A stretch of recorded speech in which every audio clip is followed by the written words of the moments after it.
This is the opening ceremonies of the Michigan State University Farm Mechanization Centennial in the summer of 1955. There's Art Farrell in the middle, and there's the Queen. This is Alan Klein, President of the American Farm Bureau. John Hanna's on the left over there. Art Farrell, chair of the Ag Engineering Department, was the overall chairman of this very extensive operation. Faculty were involved from all departments, as well as graduate students. We had a lot of steam there. The steam show was about where the livestock pavilion is now located.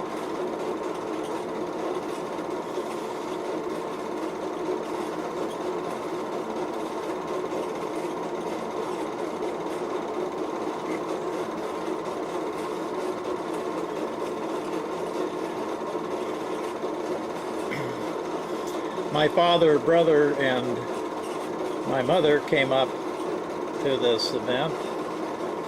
It was a good opportunity to show off farm machinery and also campus to my family. This was my first year back from the Army into graduate work at Michigan State.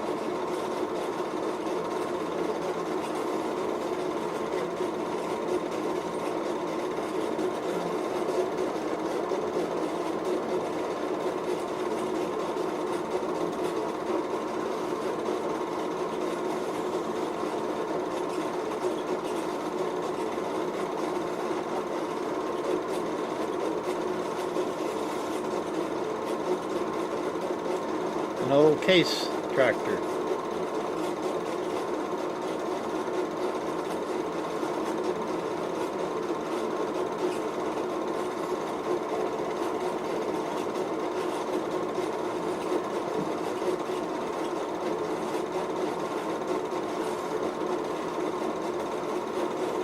Hart car.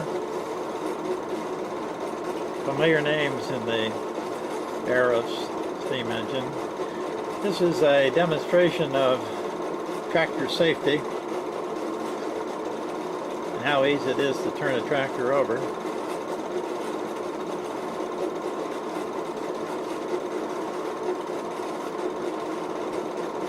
Here they're demonstrating the fine touch you can put on those big steam engines.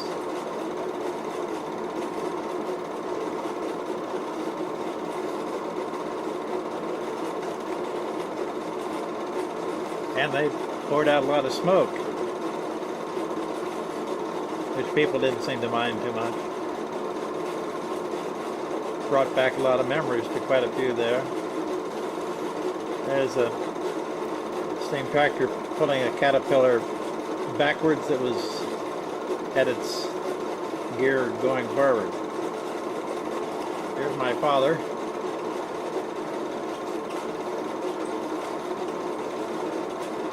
And that's my brother with the dark hat.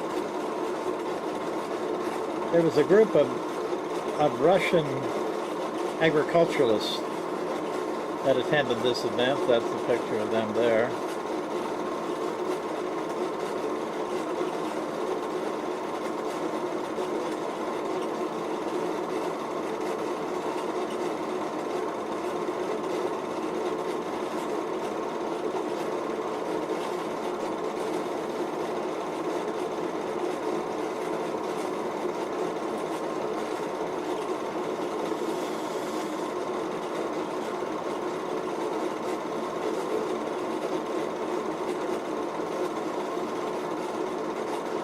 That's Dick Phelps, graduate student in dairy, worked under Mack Trout.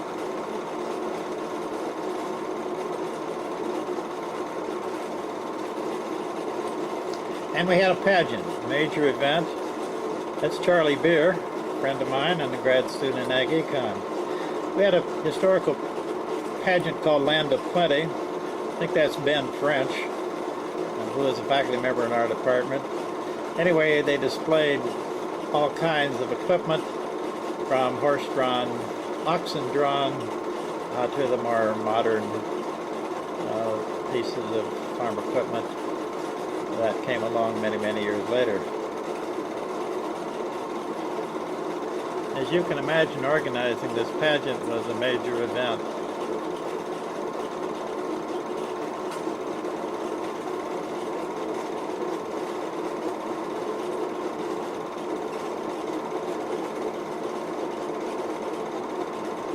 And there was a little play that went along with it. I think wives of some of our faculty members played parts in this, as well as the faculty members themselves.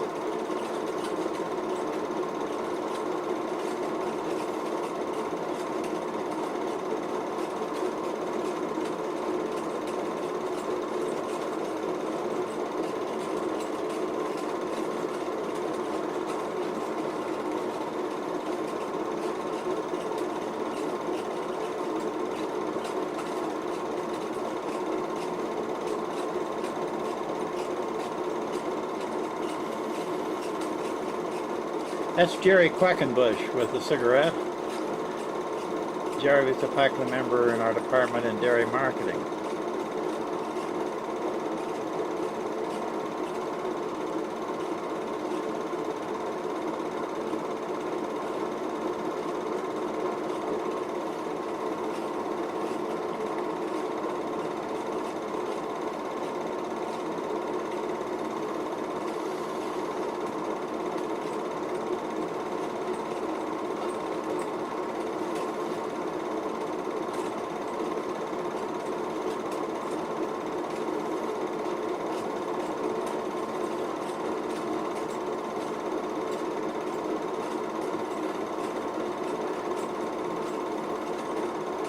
I believe we had some students in the theater department at Michigan State involved in putting this on, as well as professionals to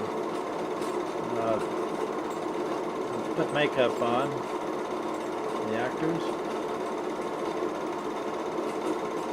We got some old Model Ts or Model As cranked up.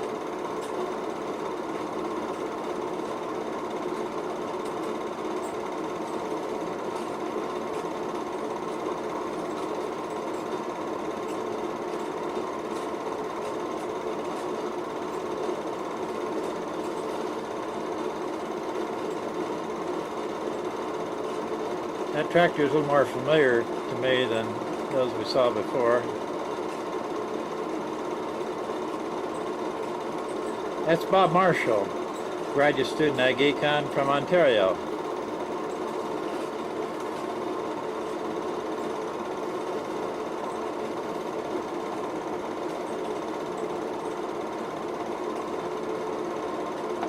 Some of them were kidding me about taking their picture.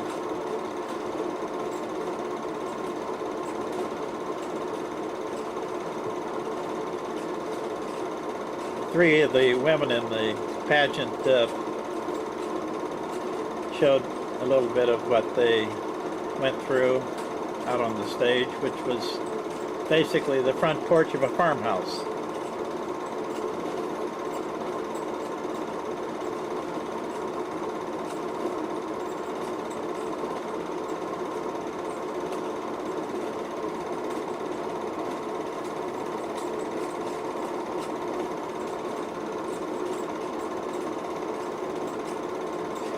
I believe that gentleman was a retiree from the Department of Ag Engineering.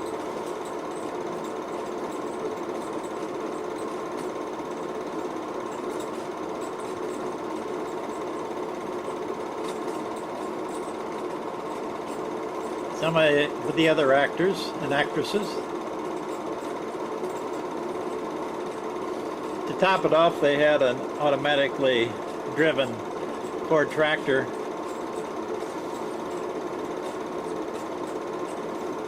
But there were live people around to make sure it didn't run off into the crowd. That's Jim, I can't think of his last name, from Crops and Soil Science.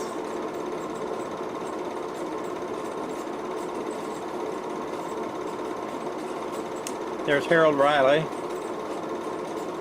getting makeup on.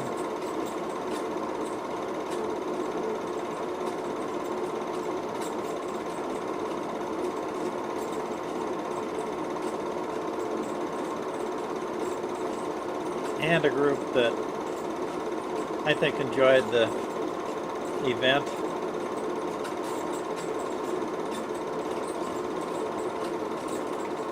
And at the end, we had a German band that closed the pageant out.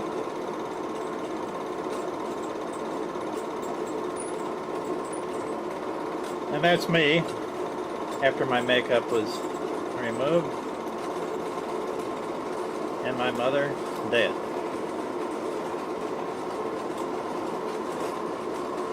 In comparison to the liberty of the truth.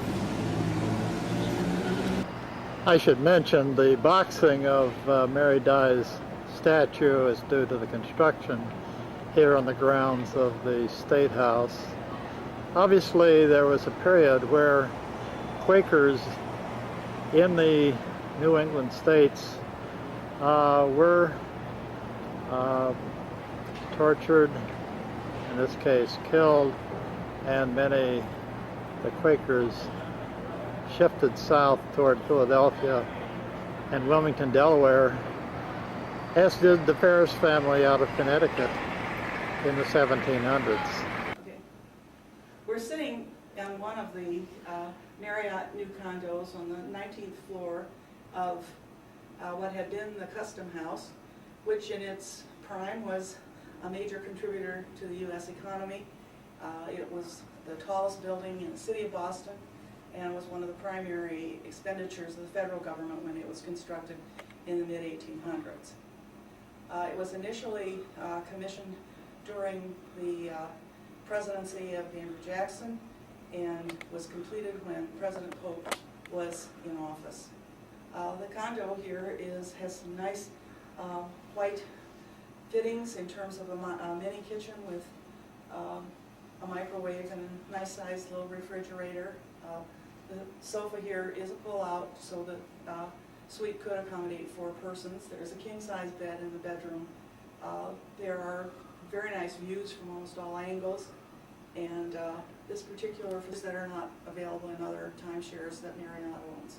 Okay, here we're looking at the bedroom, and panning over here, we're going to take a look at what you see on the outside from this level in the Custom House building. The previous shots were taken from the 19th floor of the Custom House. Now we're up on at the top, the 26th floor, looking at the traffic pattern. Well, it's about 5 o'clock in Boston, and the bridge you see in the foreground is where the traffic for the Big Dig will be coming out, and will help in moving traffic around this town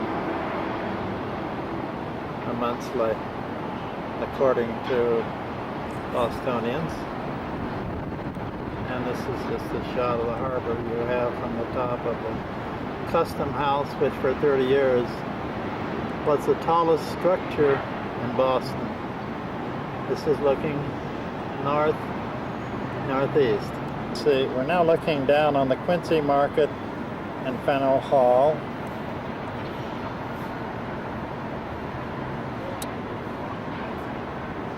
And we're looking down on our Marriott. We have one of the rooms on the 5th floor on the right side of this building overlooking the aquarium. And then as you look out toward the ocean, the bay, you can see Logan Airport in the distance. Beautiful, beautiful view of downtown Boston and the harbor. Now we're looking south-southeast from the 26th floor of the Custom House building. You can get a glimpse of the old State House down there on State Street. And the top of that structure, and then as we look broader You're looking west into the sun across downtown Boston. We're now looking at the center of the second floor of the customs house. What you see is mostly marble, Vermont marble. He's just running downstairs to get some change, and then he's And above is a very impressive dome. Come up.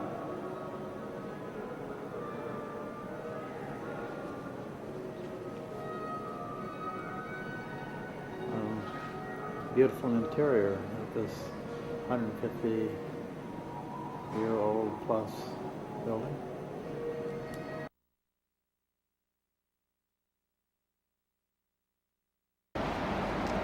What you see in the center is the Custom House Tower that we are considering as a location for one of our timeshares on an every other year basis.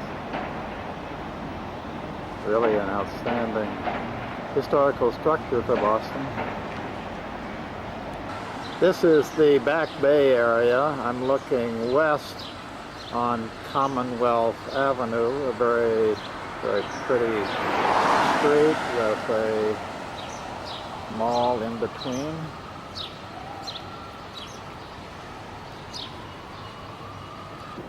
Just south of Commonwealth Street is Newbury Street, well known for its little shops, and I'm trying to find the New England Genealogical Society somewhere in this area. On down Newbury Street, further west, this is the kind of scene you run into. Rather unique street.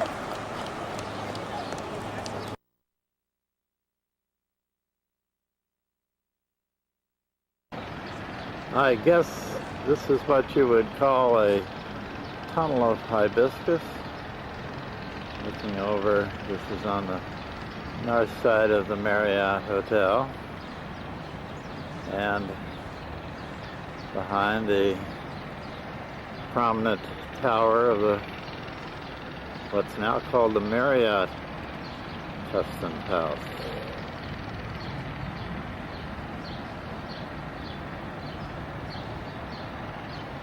And it's about 10:25 in the morning. We're now crossing the... It's a beautiful view of Boston, Jim.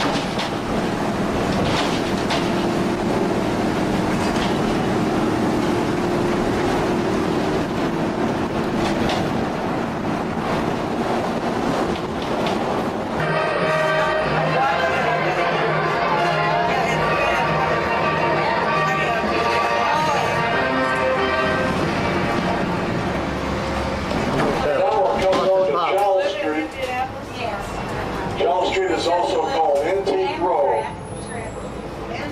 35 different antique stores on this street. Here's Savino's, where you can buy buffalo and other different kinds of exotic meats, because it's suspiciously close to the Charles Street Animal Clinic, so I'm not sure what the connection there is. Here we are enjoying lunch. That was, when was that, like 1971? Sidewalk buffet. And here goes one of the ducks. Beautiful section, too. Get to the TV. This is the home of the New England Historic Genealogical Society. Very nice facility. I was up on the 6th floor yesterday in my searching. They're very helpful here. And this is where I found and copied the will of the first Zachariah Ferris, dated 1710, and I believe probated in 1711. This is looking west from that point on Newbury Street. east from that point on Newberry Street. Here we're going to reenact the Boston Tea Party. And there's the boat that we'll be reenacting it on. Ships. The Dartmouth and the Eleanor. Say yes. Yes! Of course you do. Now, aboard those two ships, or these three ships, because remember, if that's the Dartmouth and the Eleanor, we are aboard the ship Beaver. Yes, absolutely. Now, there are 342 crates aboard these three ships. Oh, right. I see some warships out there. Do you see them? Yeah, of course you do. Now, up here on the shore, I see 7,000 patriots very quietly lining the shore. Now, what I want you to do is scream to those people, you on the bridge, wave, give us your support. You on the bridge, wave, give us your support. There you go, see? Some guy gives us the finger. Go first.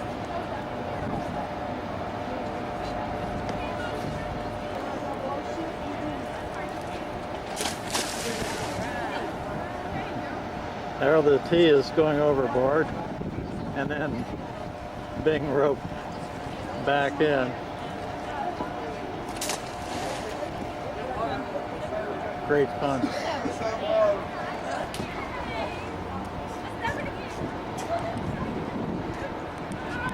Here's a shot of the boat. Actually, the operator of the boat was a Quaker by the name of Coffin from Nantucket.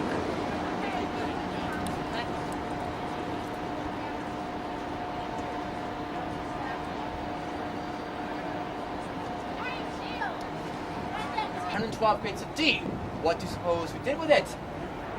Dumped it! We did it! We dumped it! Yes, we dumped it into the harbor. And what do you suppose the EPA did after we dumped it into the harbor? They fined. Close. Close. What did they make us do? Yep. That's right. They made us clean it up ourselves. So, we're going to break the rules again and make the EPA even more angrier. You can dump as many tea crates into the harbor as you like. Just pull it back up for the next person. For your safety, don't hang or dangle on the ropes. For your own safety, and It's pushed. Okay. for those of you tuning in at home, we are now here at the Boston Tea Party. Should I ship. press it again? I don't know if you pressed it I twice. didn't press it at all. Oh, okay, we've got... All right, it's running. It's running? Yeah. As you're tuning in, we are here now at the Boston Tea Party. The Big Beaver, we're about to toss the tea over. I will count to 3. 1, 2, 3! Dump the tea! Hooray! Very good. Thank you, Andrew. You're welcome. Very good. And as you can see, you can fill it back up and do as many times as you want. Yeah, well, I think I've done. All right, should I press it now? Just press. Oh, you can watch the planes come in here.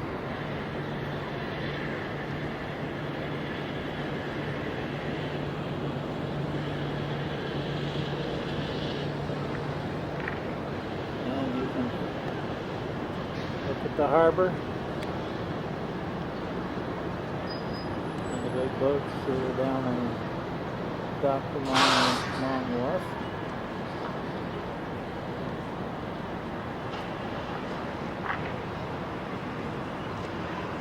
A lot of action at this area next to the aquarium and our area.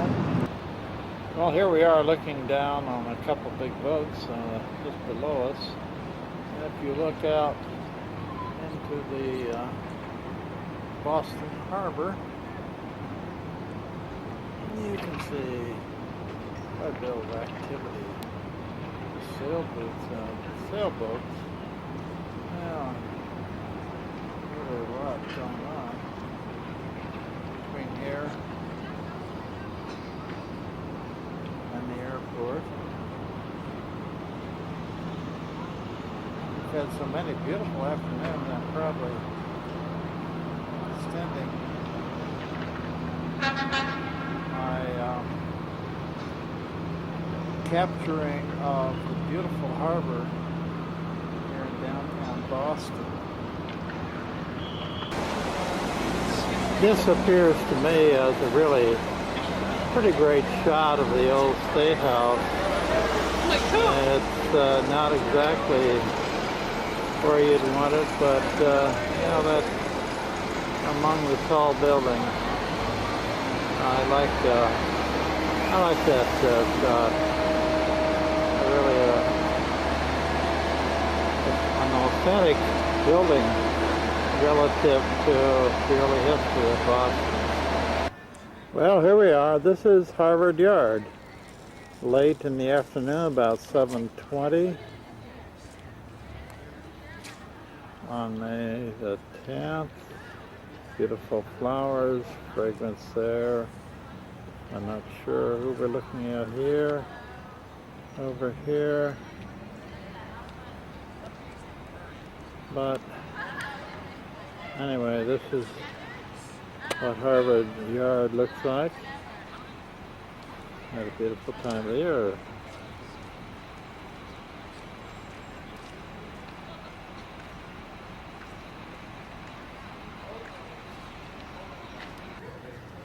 Well, this is Mr. John Harvard, founder. And here's a fairly pastoral scene in Harvard Yard. And as we look closely, we will see Maxine sitting and wondering, where in the hell did Jake go? What you see here is to the east of Harvard Yard, the entrance to the faculty club of Harvard.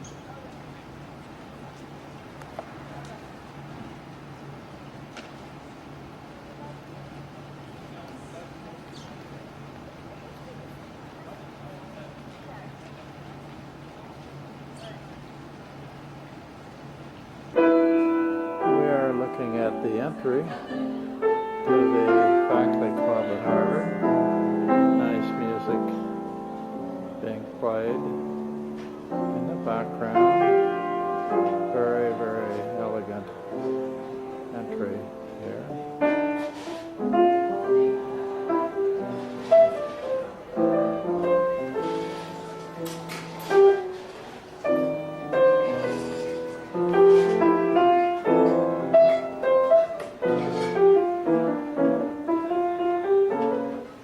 I haven't started. Now start. Thank you, Susie, for the wonderful surprise birthday gift. Oh, you're welcome. Perfect color.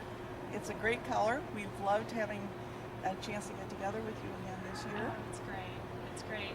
It's a perfect night. We just were at the faculty club. Oh, beautiful. And beautiful. now it's a perfect night to walk through Harvard Yard on our way to catch a cab. And I'm going to go up and that's your church Yes, Memorial Church. in the background. Yep, it's a non-denominational church. All right. Here comes another person. All right. Got it. Got it? Very good.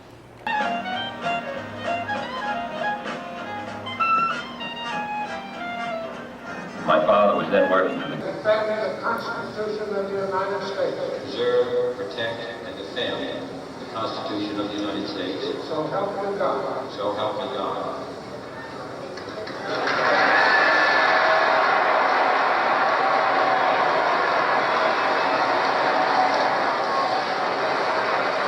To a new generation of Americans born in this century, tempered by war, disciplined by a hard and bitter peace, proud of our ancient heritage, and unwilling to witness or permit the slow undoing of those human rights to which this nation has always been committed, and to which we are committed today at home and around the world.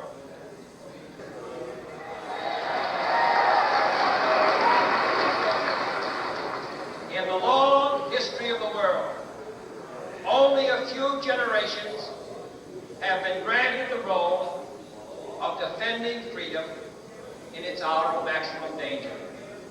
I do not shrink from this responsibility. I welcome it.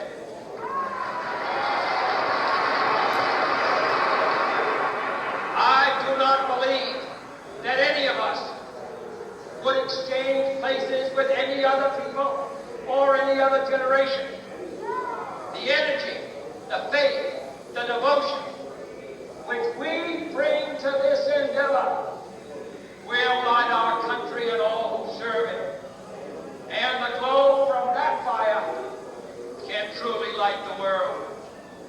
And so, my fellow Americans, ask not what your country can do for you, ask what you can do for your country.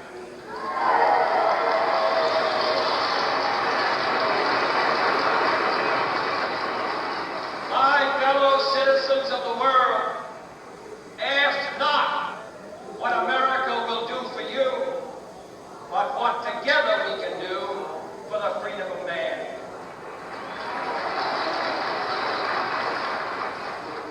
Finally, whether you are citizens of America or citizens of the world, ask of us here the same high standards of strength and sacrifice which we ask of you.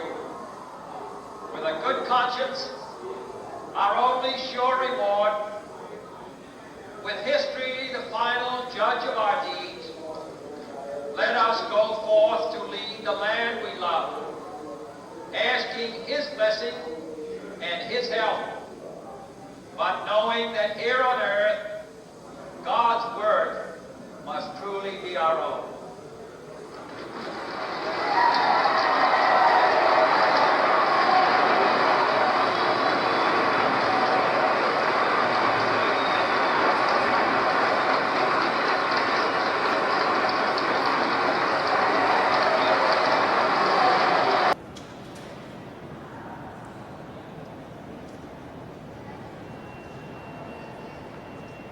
This is a quote from Kennedy's inaugural address in the huge hall here at the Kennedy Museum.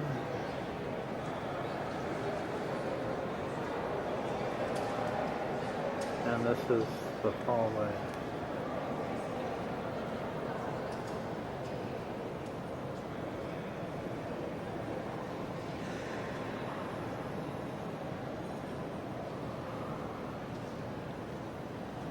And as we pan out to the north, we can see downtown Boston. And we're looking at an approach to the airport. And here's another panorama of the view that we have in the Great Hall of the Kennedy Memorial Library and Museum. Looking now north toward the airport and over to downtown Boston.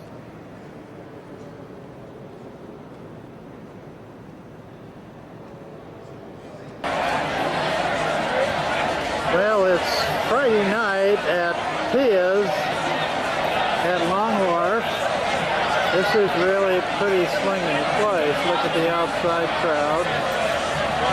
And you keep going over here. And there you go.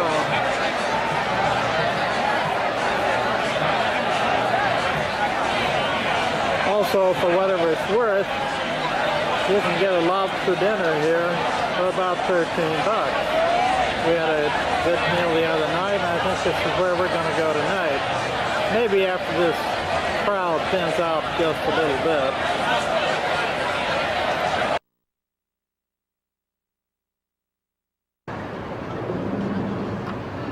Boy, there seems to be parties galore here on a Friday night. We just saw what was on the north side of the Marriott, and now we're looking on the south side on the boat as they get loaded, and then below there's a restaurant called The Landing, and people seem to be enjoying themselves wherever we go. Well, let's take a little look.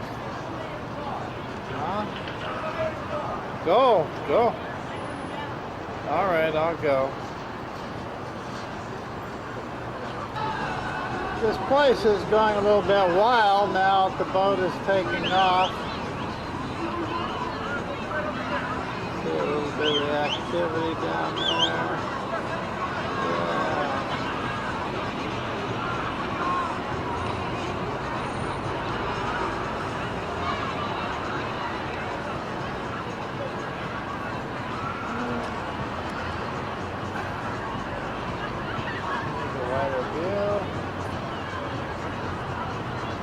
Here they go out. Just where they're going. They're really going out into the harbor. The beautiful harbor. You'll see planes coming in. And we capture any more of that earth there. They leave the harbor.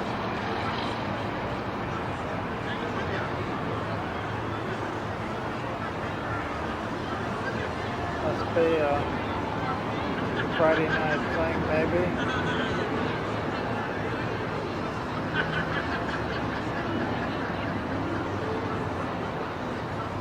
And there they go.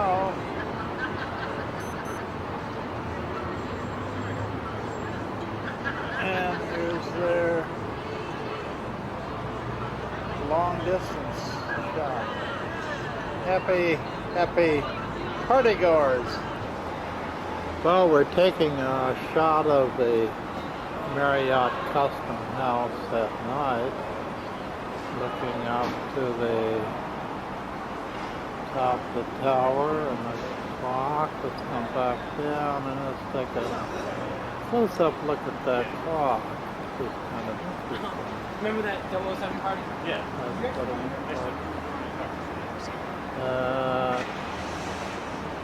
right. Let's see what it looks like from the top at night looking down on Boston. This is Quincy Market on a Friday night about 10:30. Looking down the line here, Centenial Hall. Anyway, quite a bit of activity here. And from an Irish pub to my left, quite a bit of noise. Anyway, fun place to be on a Friday night and on May 11. A very warm night. Quite a bit of the action down here on the street. Just north of our custom house is the Black Rose, which is an Irish pub. I forgot my ID, so decided not to go in there. And on down the street, quite a bit more activity. Anyway, the place really swings on a Friday night. Here.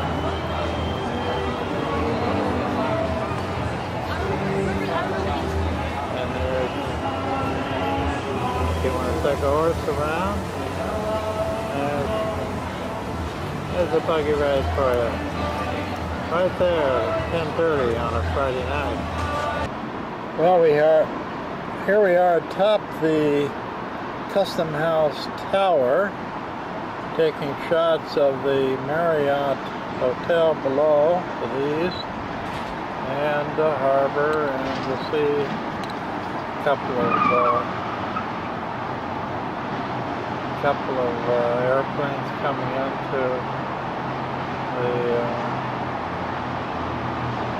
airport here. Now we're looking a little bit to the southeast. Got a couple of major buildings here. We're going clockwise from the east side at the Marriott around this tower. Now we're looking southwest at the city at night and looking down straight below. Now we're looking at State Street below us and up State Street.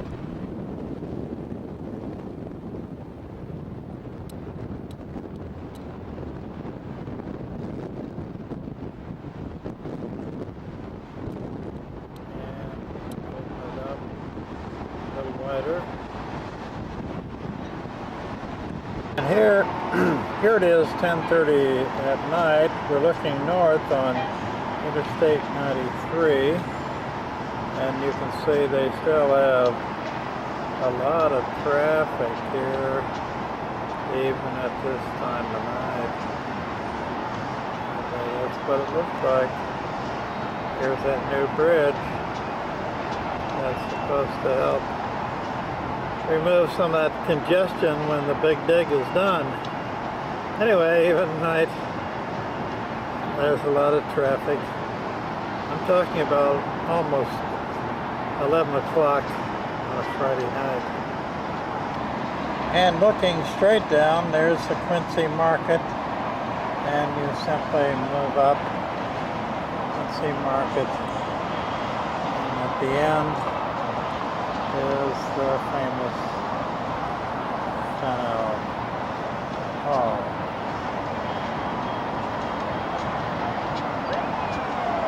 Late Friday night, May 11, 2001.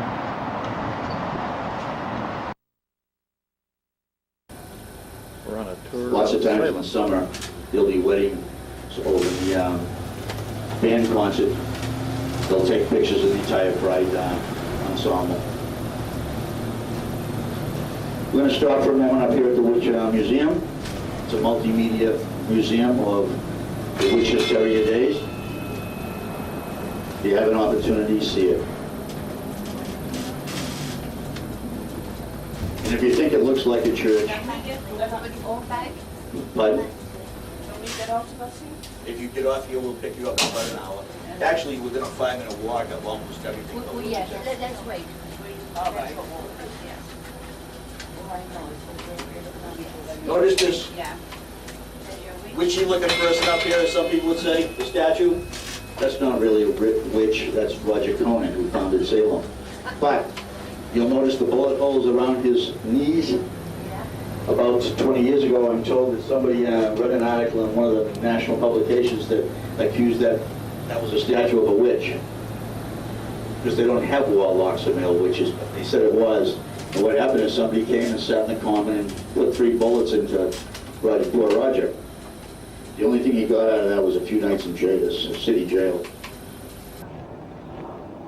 We're in Salem looking at one of the long wharfs that was the center of the very lucrative worldwide trading that went on in the Federalist period between 1780 and 1807, when Jefferson put an embargo on shipping in the war with the British.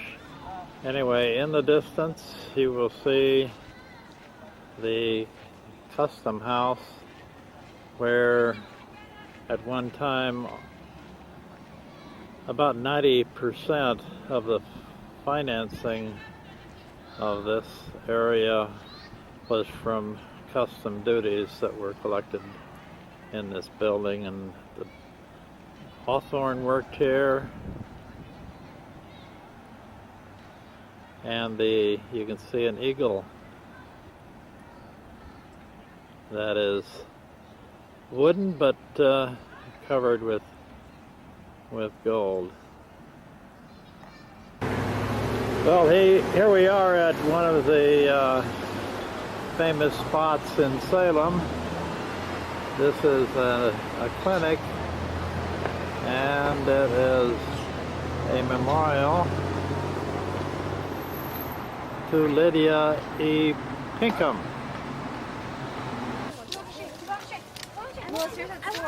We're now at a memorial to the Salem witch trials, if you can read this. It says the Salem witch trials Centenary Committee, August 1982. This memorial is dedicated to the enduring lessons of human rights and tolerance learned from the Salem witch trials of 1692. This memorial has about 20 rock seats, each representing one of those persons hanged in 1692. I'm going to pan across this memorial. You can see the other seats that are in this quadrangle. The last one I'm looking at here actually was a man. We're at the settlement of Cape Ann at Gloucester, and you can read that sign, I believe, as this being an historic site. And we're looking over the bay late one cloudy Sunday afternoon. Oh, this place has a lot of rocks and quite a bit of charm. And let's just pan over to this area. There's a gazebo. This is sort of a welcome center and park. This is a rather intriguing big rock looking down toward the bay. Let's go see what the inscription is. Well, this says, on this site in 1623, a company of fishermen and farmers from Dorchester, England, under the direction of Reverend John White, founded the Massachusetts Bay Colony. From that time, the fisheries, the oldest industry in the Commonwealth, have been uninterruptedly pursued from this port. Here in 1625, Governor Roger Conant, by wise diplomacy, averted bloodshed between contending factions, one led by Miles Standish of Plymouth, the other by Captain Hughes, a notable exemplification of arbitration in the beginnings of New England. This is looking out over the ocean and into the bay here on Cape Ann, and if you're going to build a house, why not build it on the rocks next to the bay? This is quite a sight. I have no idea who owns that house, but they certainly have a nice view. Yeah, you might as well join the rocks along this coastline and enjoy the special flavor the coast has in this part of the world.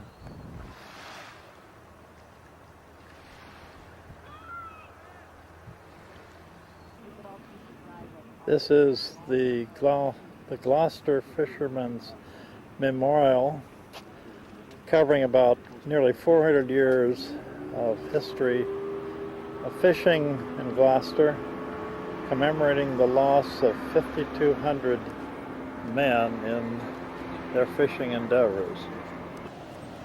And this is the famous statue to commemorate the importance of the fishing industry in Gloucester. they that go down to the sea in ships.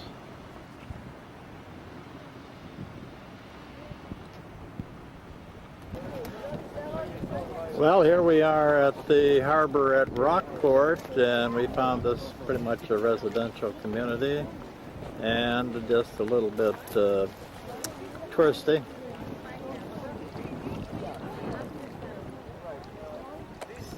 Another shot of the harbor. And if you look down the street, you'll see where many of the tourists are, with many little shops on each side of the narrow road.